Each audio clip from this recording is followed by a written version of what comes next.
Nous sommes jeudi 31 juillet 2025. Merci de nous recevoir pour cette édition du journal en français. À la présentation, je suis Alignali Abdoul Moumouni. Les titres. La ministre de la Population annonce un filet social pour l'inclusion des personnes handicapées à l'occasion de la journée nationale qui leur est dédiée ce 31 juillet.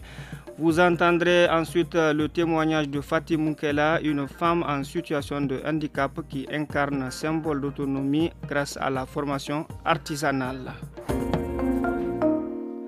La 33e journée nationale des personnes handicapées est célébrée ce jeudi 31 juillet 2025 sous le thème de la protection sociale, une contribution pour la lutte contre la mendicité dans cette ère de la refondation. À cette occasion, la ministre de la Population, de l'Action sociale et de la solidarité nationale, professeur Sidi Kouramatou Germakoui, a souligné l'importance des mécanismes de protection sociale pour favoriser une inclusion et améliorer les conditions de vie des personnes handicapées, des propos recueillis par RTN.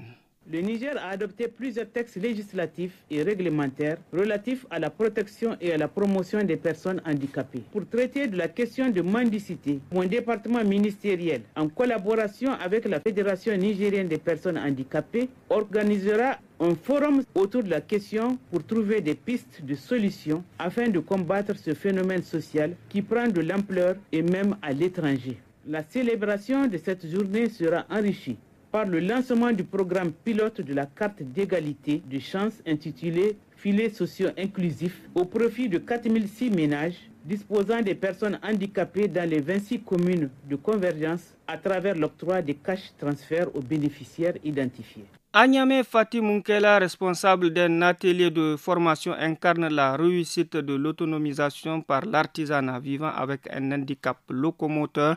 Elle a suivi plusieurs formations qui lui ont permis de se prendre en charge financièrement et de s'éloigner de la mendicité. Elle est au micro de Raila Toussoumana. J'ai appris ce métier dans ma tendre jeunesse, avant mon mariage. Et c'est ce travail qui me permet de subvenir à mes besoins, sans mendier ou tendre la main vers quelqu'un.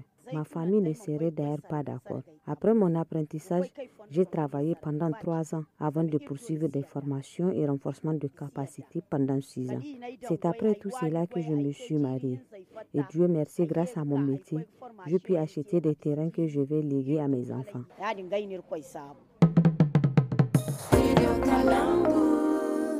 La mairie de la commune rurale de Tagazar dans le département de Balayara a engagé des travaux de drainage afin de prévenir les inondations récurrentes des années précédentes.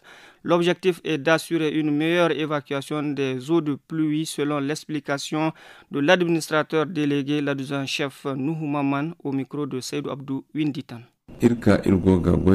Nous sommes en train de travailler pour mieux assainir la ville. Et pour cela, nous voulons le concours de toute la population, parce que cette ville vous appartient. Sachez que ce travail d'hygiène et assainissement que nous venons d'entreprendre, c'est pour votre bien et pour votre confort. Vous êtes donc appelés à faciliter la tâche à nos équipes afin qu'elles fassent correctement le travail, surtout pendant cette saison de pluie. Je sais qu'il y a beaucoup de problèmes, parce que les eaux de pluie vont se stagner dans les rues et dans les maisons. C'est exactement cela la source de conflit le plus souvent, car vous n'êtes pas seul de savoir qu'il y a parmi nous ceux qui bloquent le passage de l'eau. Pour cela, nous devons être patients et tolérants pour mieux vivre en parfaite symbiose. À Birning Koni, dans la région de Tawa, un comité d'enseignants lance aujourd'hui, ce jeudi 31 juillet 2025, des cours de vacances à destination des élèves du primaire et du collège en difficulté. L'initiative vise à renforcer les compétences en lecture et en écriture face à une baisse de niveau constatée, indique Ali Oumarou, membre du comité d'organisation. Il est au micro de Asuman Moussa Arzika. Cette idée est partie du fait que nous avons constaté que le niveau des élèves baisse de plus en plus, surtout en ce qui concerne la lecture et l'écriture. Or, tout enfant qui n'est pas bien dans ces deux choses qui constituent la base, s'il arrive en classe de 6e, il va souffrir. Il risque de redoubler ou d'être renvoyé même. Et cela nous touche vraiment. C'est pourquoi nous avons jugé utile de soutenir les enfants à travers ce cours de vacances. Les cours vont démarrer ce jeudi 31 juillet et se dérouleront tous les jeudis et vendredis. C'est ici que prend fin cette édition. Merci de nous avoir écoutés.